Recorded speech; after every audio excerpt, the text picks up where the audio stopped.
Dajaha. My name is Alex, you're watching Know the Game, and this is our third class dedicated to economics. And the topic will be opportunity cost. So, in previous episodes, classes, lectures, we learned with you that there is a scarcity, and it's the main economic problem. And there are factors of production that fuel it up. So today we will deal with the solution to the scarcity that we actually have. And it's quite simple.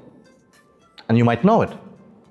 Like it or not, the solution to the scarcity is choice. That's it. Case closed. No other solutions we have for you. Class dismissed. This is why I want to give topic of scarcity a bit more attention than it's given in IGCSE program or even A-level program of Cambridge. Because I believe this will truly allow us to understand the potential of economics in our real life, not just in those business and government things, but how it actually affects our life as well. So yes, sometimes it may sound a bit darkish, a bit too cynical, but once you look at it as it is, it will be easier to navigate through your life. Simple as that. So choice. What do we usually think about choice when we hear the word choice? Well, choosing between Pepsi and Cola, Mercedes and BMW. Well, classic examples. Unfortunately, that's not exactly examples of choice which we mean when we talk about scarcity. So let's give some examples that will bring us some scarcity. So for instance, having a bunch of hobbies or just binge watching TV series after school or work. Or how about healthy eating and fast food? Something is coming up there, right? But let's crank it up a notch, because choice is also about things like living in dormitory or terrible apartment, but next to work, next to university, or maybe spending 2-3 hours daily traveling, but living in a proper place. What about choosing going for the party and wasting lots of money and being able to eat only noodles, or having proper diet, proper lifestyle, but missing social event like that? Or how about dropping out of the school just because your family is, struggling with poverty, and so you would be able to provide them? Or instead, they still struggle with the poverty, but you continue on studying, so maybe in the future you can turn things 180 degrees. How about working to survive with zero personal life, or just being homeless, but hey, lots of free time? And let's go more evil. How about choice between feeding your kids or feeding your parents? Your future or your past? Those are the choices that quite a lot of people in the world are making. And they are obviously affected by scarcity. That's escalated quickly, right? But sorry, I don't like those cliche examples in a textbook, choosing economics or choosing a history, or playing football or doing homework. They kinda not giving us full understanding what scarcity truly is in this world, and especially when we're making a choice. The main thing we have to actually notice here, there's always opportunity cost to the choice we make. And in today's world, scarcity expresses itself in familiar way. Usually it's all generally about the money and time. Both are limited, and somehow we have to distribute them. Almost everything we consume, goods, services, comes through the money or through the time spent hunting for the cheaper option, right? Take early example, for example, multiple hobbies or just chilling with TV series after school or work, or healthy food and fast food. Let's dig deeper in the first one, hobbies or just chilling. Well, if you have hobbies, have you noticed that having a hobby is quite expensive these days? Okay, there are cheaper hobbies, but they consume time, and we do mention we have hobbies or chilling after work or school. So we have quite a limited time available to us, right? If you're in school, you still need to do the homework. If you're at work, you are working quite a big hours usually. And therefore, if you have hobbies, okay, let's say they are affordable, but in this case, you won't be able to have enough time to prepare proper meal, to communicate with family, and in some cases, you just cannot afford the hobby, right? And vice versa, if you're just choosing chilling, you're missing out on networking, on social life, you don't develop yourself much. Interesting, right? But let's push it further. healthy food and a fast food. Because you see, when we talk about the healthy food, we will not go to the extremes like veganism and other mumbo jumbo. No. Just normal, good food. Well, food that is good for us, let's put it this way. But this is something that comes as a surprise, for example, for my Chinese students, because when I'm telling them that, well, McDonald's, Burger King, KFC, yes, in China they are more expensive than local analogs, but in the Western world, this is the cheapest food that people have access to. Fast food has never been good food, but it was a quick, easy, reliable, and cheap way to get a meal that appealed to people who were time poor or just, well, actually poor. You see, the interesting thing, people choosing McDonald's or Burger King not just because, first of all, they want to save their time, and then, well, it's the best food in the world. Well, obviously it's not. That's one thing. Second, they just don't have enough resources. For instance, in UK, to the Iceland, frozen pizzas, super processed food is extremely cheap. But when you want something fresh, something decent, look how much it will cost you to make decent salad or just buy a decent raw meat. Things becoming really complicated when you actually, well, need decent products. And then obviously there's another momentum. Will you have time to cook the decent food? Because, okay, you have money, you were able to afford it, but basically in modern days you need to work a lot to earn proper money. And therefore, yeah, momentum of the time could be at stakes. So eating healthy modern days is about having two major scarce resources, time and money. Eating fast saves you and time and money. So you see, the reason behind healthy food and fast food is not about life choices. It's about scarcity choices. And being cynical is very important when you're making choices. And for being most cynical, let's pretend to be a government. And here we are, hypothetical government X working on hypothetical budget Y. And, well, as always, budget doesn't have enough money. And we need to make a budget cuts. So after a lot of consideration, we're choosing between police and healthcare. What police is all about? Well, preventing crime and punishing the crime, right? There will be always a victim, so we need to punish somebody, search for somebody, and we need, hopefully, prevent the crime as well. What is healthcare? Well, healthcare also important because people have different sicknesses, different viruses, they break stuff accidentally, and there are quite a lot of victims of crime who definitely need healthcare services. There will be always necessity in healthcare. Will there be police or will be a smaller amount police? So let's maybe cut the budget from the police. But wait, you might say, the police is important, extremely important. Okay, so maybe we'll cut from the infrastructure. Well, healthcare, we already acknowledged, is extremely important. Well, in our previous lectures, we outlined that business will really rely on government-provided infrastructure, on the state being able to do its job. So if there is no proper infrastructure, business might pull out. And next year, we have even lesser budgets, and therefore we will need to cut it again. And here's a very important momentum that we need to acknowledge. When we speak about the opportunity cost, it's always about us choosing between two best alternatives. Not dozens, but two best. And we all make these choices constantly. As a consumer, when we buy a product, what do we give up by not buying another product? As a producer, do we develop electric cars or hybrids? And what consequences will be if we will put our money into this or another thing? Or as a previous example, governments, they constantly tearing their hair over the budgets, and sometimes their choice is brutal but necessary for survival of the whole state.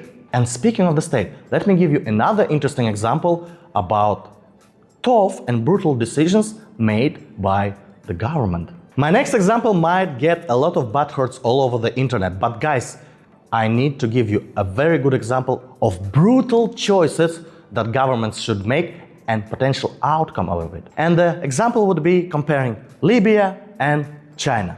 What a twist! In Libya, we had quite a romantic guy, Muammar Gaddafi. Yes, not very romantic for the Western world, but for his country, he was really nice. He really developed his nation. He provided a lot of subsidies to the students, ensure that the country will develop and will be in really good state. What he didn't invest enough? Military. We all know what's going on right now with Libya.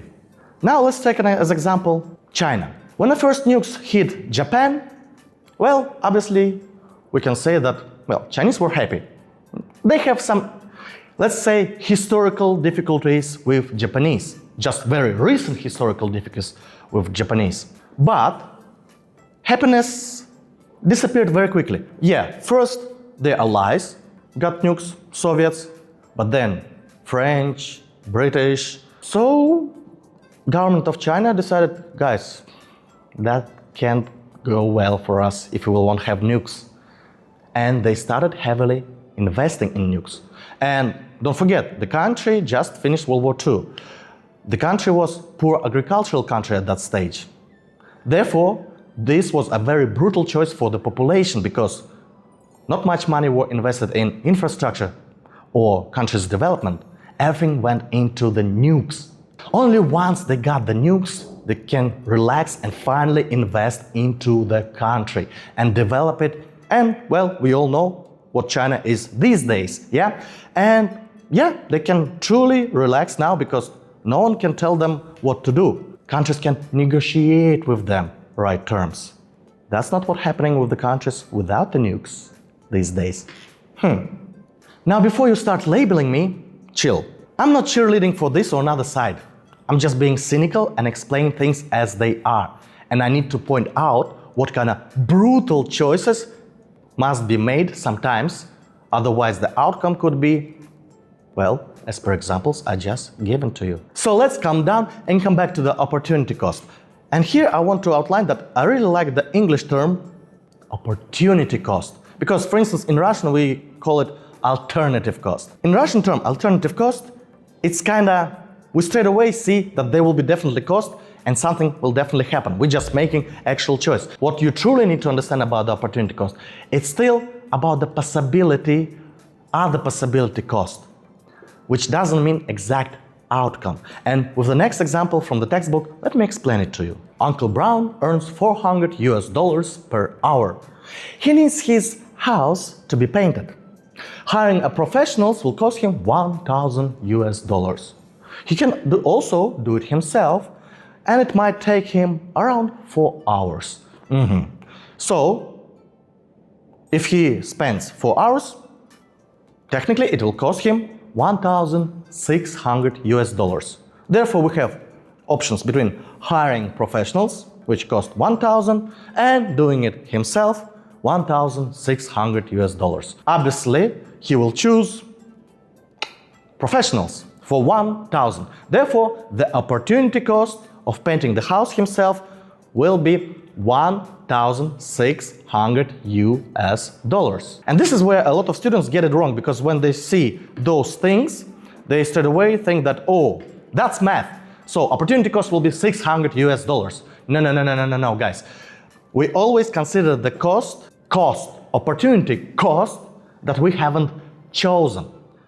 Because it's really easier for the students to define opportunity cost when we say, for example, playing football or doing homework. So if we will choose playing football, our opportunity cost will be, well, missed homework. But when it comes to the digits, numbers, people start going crazy and they're doing some math. No. Again, same as football and homework, here's 1,000, 1,600. We chosen 1,000, so the opportunity cost is 1,600. But my main reason for this textbook example was to emphasize the possibility, because opportunity cost doesn't guarantee us that was exact cost. Because who said that Mr. Brown should do it in a working day? Maybe he wanna just relax and do something different during his day off. You know? How come? Then it will cost him nothing, right? But then the quality matters. And if he spent his 4 hours and did terrible job, he might and wasted his time and still need to hire the professionals. And that uncertain maybe factor makes opportunity cost more trickier in real life. You see, remember earlier government example, yeah? So they cut the police, but we know the interesting theory of broken windows, right? And again, yeah, infrastructure is still intact, but because of the crime rises, business still decided to pull out. And obviously that shrinks the budget, and we need to do, again, a lot of budget cuts. Opportunity cost is full of second-order effects and traps. And the conclusion should be like, opportunity cost is very simple on a paper, but in practice, you need a serious analysis, not just quick guesses. Yeah, I want to emphasize, opportunity cost is not just about choices, but analyzing the outcome of the choices, which obviously all about doing your research right. Any business or just in your life, when you're making certain decision, and in entrepreneurial world is to start a company, first you must make decent research and analyze it well prior making any financial decisions in your life.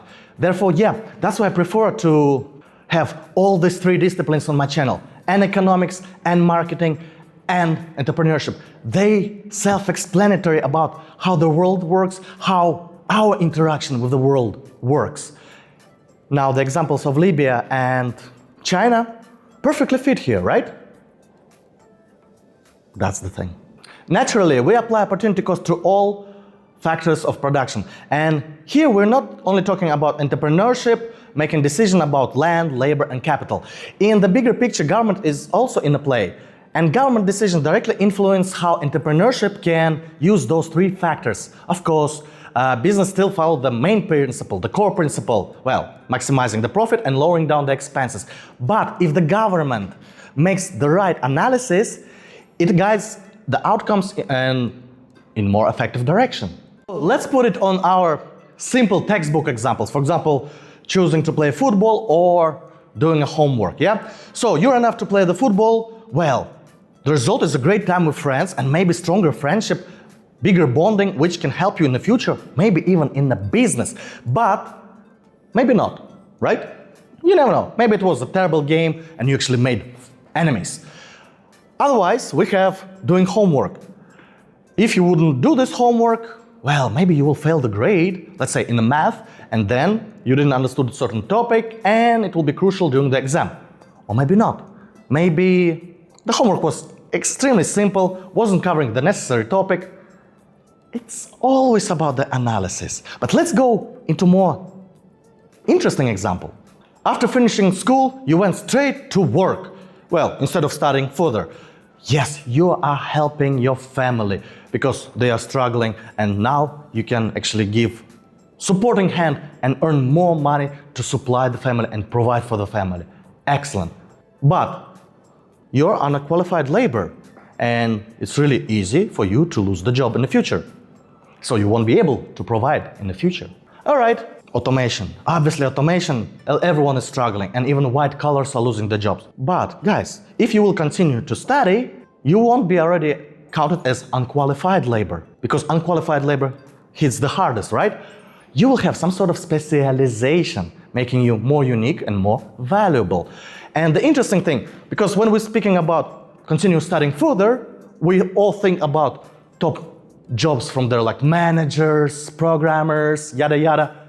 No, mechanic, plumber, whatever. It's still a paper that shows that you actually have specialization. And you want to help family? Well, take a part-time job which will pay for your education. Though mechanics and other low-grade specializations sometimes even given for free by the government to support, because they are lacking on this kind of positions anyway. And you will help the family, and you will ensure the future that will allow you to provide for the family. Interesting, right?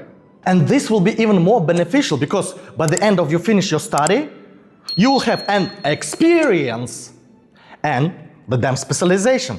Irrelevant, mechanic or manager. All of them need experience to get better offer. Isn't that a solution? So yeah, analysis, and more analysis. And I can make these kind of examples for hours and hours, but you don't need me to do that. You have AI can generate you a lot of different examples, right? Let's more concentrate on how opportunity cost can actually help you in life. If you are following some business podcasts, not those successful success and info gypsies, but reasonable guys talking about reasonable business experience. You quite often can notice that they always like to talk about valuing your time. Sometimes they call it the hourly cost of your labor or value of an effective hour. The names are different, but the meaning and the reasons behind it is the same. Let's go back to our hypothetical Mr. Brown with his $400 per hour. Sure, it was a textbook example, but let's make it more realistic.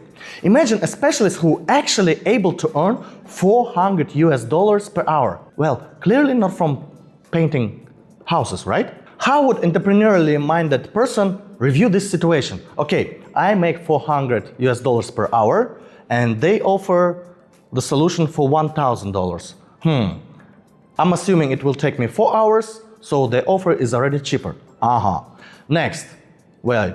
I'm not a painting specialist, and my guess about 4 hours, the assumption, could be way wrong. I mean, come on guys, we all did some work on a house, we assumed certain time, and it lasted us much longer. So yeah, the second. And the main thing, if I mess up, I end up calling them anyway. So why not to choose this option straight away? And the main interesting thing, it comes with the next factor. How busy am I? And how much free time do I actually have in my personal life? If I'm a high-demanded professional with limited time, maybe I'd rather spend my only free time, well, with family, or even just doing things I like, even playing computer games. Painting the house is not a quick fix, right? It's a serious commitment after all. Believe it or not, this is part of the things that are going on through the entrepreneurial mindset, which I want to teach on my channel. Some might say I pushed the textbook example to the extreme, but is it really absurd? We already know that we have scarce resources, and usually they are time and money. Or both, why not? So why not to manage them properly then? A simple analysis of what your time is worth and which resources are scarcer is already a foundation of success.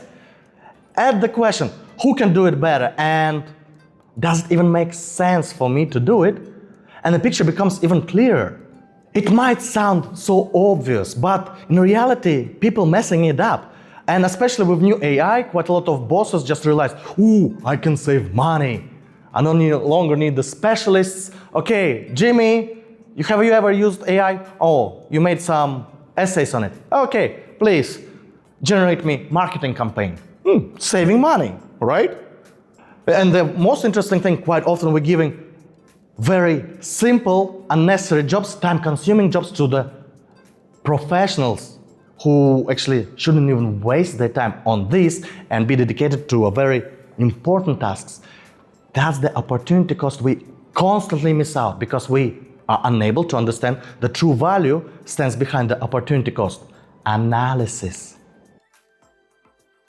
I love to use my personal examples to the students when I'm explaining them this or another thing, and since my videos on this channel called lectures, technically you are my students as well. So let me give you my personal examples that will help you to think those things over.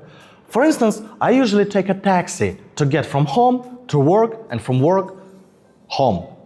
And sure, subway, metro cost very cheap in Shenzhen, next to nothing. But whenever I'm going to the academy, well, it's a rush hour. And that's why when I'm going towards the work, I have to take a taxi a little bit earlier, just to avoid the rush hour. And yeah, I do have to outline the momentum that nearest subway station from my work is like 1.5 kilometers away. It will be essential in the moment, yeah? Okay, so let's do the math. Me coming to work and from work on a taxi and using taxi for other purpose actually cost me around 30,000 RMB a year. Quite an impressive amount of money if you will convert to your currency. And quite a lot of people say, that's insane! But are they right?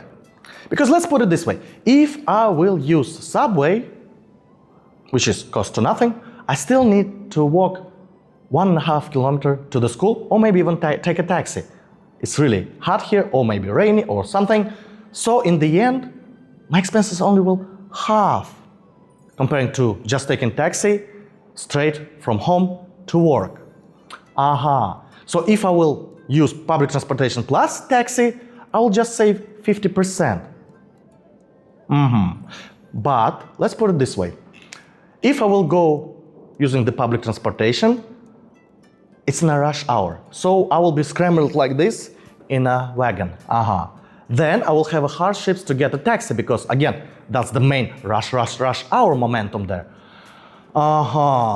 So basically, I will definitely not enjoy neither my morning or neither my evening when I'm going and or coming from work. So my personal satisfaction of my life going dramatically down. As well, when I'm going on a taxi, I can do things that I cannot do in betweens because at home I have a little kid running, climbing down, jump the trees. At work, well, I work and occasionally recording the videos like this. When I'm riding a taxi, I have a momentum where I can enjoy social media, watch some videos, relax. So my quality of the life improving, and basically I'm the most active and most happiest person at work. But Alex, 30,000 RMB a year, it's still kind of extreme. Why not to buy a car, some might say? Well, if considering a car, don't forget, I live in Shenzhen, a very urbanized place, and the most dense area is where actually my apartment based in. And there's always a problem with parking. And I should commute during the rush hour. Okay, I can go to work before the rush hour, like I do with the taxi, but going from work is always during the rush hour. So again, the quality of the life, for those who were driving a car in rush hour, you kind of understand what I'm talking about. And by the way, I'm a foreigner living in China. This means I might have incidents where, well, the language barrier will be an issue. I will have always this trouble with parking. First of all, hardly understanding these things, different apps for different parking. There's a lot of mess, or just getting the car out of the community in the early morning because the place is very dense. But money what matters? Convenience, 30,000 being thrown away. Okay, let's consider expenses with a car. Well, from what I did in my research, basically supporting your car will cost you 2,000 RMB a month. That's already 24,000. This includes petrol or charging it with electricity. This includes all the taxes, all the insurances, yada, yada, yada. That's already 24,000, right? Plus, more or less, sometimes need to repair something, because obviously I'm not buying a new car in this case, with this kind of equivalence considered. All right, then potential incidents, potential spending on the parking, spending there. That will be around 30,000, let's say. And I'm spending 30,000 on a taxi just to go from home to work. And occasionally bring myself from home and my family somewhere and come back. Here 30,000 and here 30,000. But there's no car here. Car, I need to drive. Car, I need to deal with the issues. In a taxi, I just chill. Interesting, right? We also have interesting term in a business, saving on matches. We constantly consider a certain thing that, okay, we will save on the tiny things and not consider main thing on top. I see it constantly, for instance, here at the academy, food, cantina food. And we have free food for teachers and paid food for teachers. And quite a lot of teachers choosing free food, which is terrible. Not just for us foreigners, locals also really not happy about it. So they started buying different takeaways, while there is a much cheaper solution. Paid food cost much less than any takeaway around and have a good variety, but somehow this momentum stuck in the head that, okay, if this one is terrible, or I'll just save money and destroy my stomach, or I still spend the money and destroy my stomach with other, well, takeaway food, come on. Or actually have some more decent food, actually mid-priced. Because once you grow up, be my age, you will understand that health is everything. It's kind of very sophisticated. And you see, the thing is, we constantly do it in a business and in our real life. We're trying to save pennies when we're not looking for real thing. We're getting IT department to deal with AI because we decided to save on the marketing team. And, well, you're IT guys, right? You can generate stuff on AI. What's the problema? Where the guys don't even know why they're generating what and how it should affect and what purpose it should serve. We constantly do those things because we think we are saving money, but actually we are wasting more on the long run. I'm starting with personal examples. Why? Because we drag them into the business. Take a design, speech writing, similar tasks. Especially before AI came along, management always wanted to save money, not to hire professional, but okay, guys, you know something about this. In CV was something mentioned. Okay, just do it because we will save money. Seriously, how efficient is that? Even now with the AI, it's not just enough to throw it on someone. You need to understand the task, how prompting works, all the little nuances, what for you're using it, what the agenda, what stands behind it.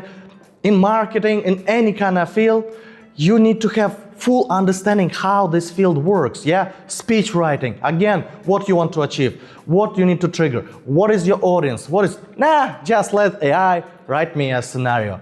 Yay. And then we have quite a lot of boring speeches, which people just like, don't care about. While when you are a speechwriter, you are able to deliver the message, pulling the necessary strings so people would listen to you.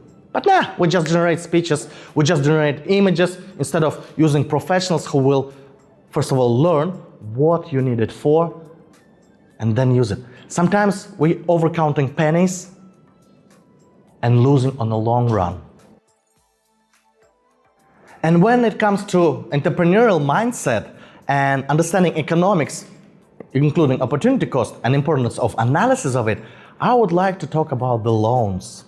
Because you see, when we talk about bank loans, lease, mortgage, and other things, we quite often consider something that was dropped on us by the banks themselves, and different advertisement, different media agenda. Usually banks get in touch with us and say, hey, Mr. Alex, would you like X amount of money? Maybe you want to buy something but don't have enough money. Maybe you want to travel somewhere but didn't have enough money. Maybe you need a house to live and didn't have enough money. We can give you a loan, we can give you a lease, we can give you a mortgage. And what I'm talking about here, they're just selling us a product because as a business, they really care about, making profit and lower down their expenses. And with us taking a loan, they're making a profit, interest, right? What loans are for?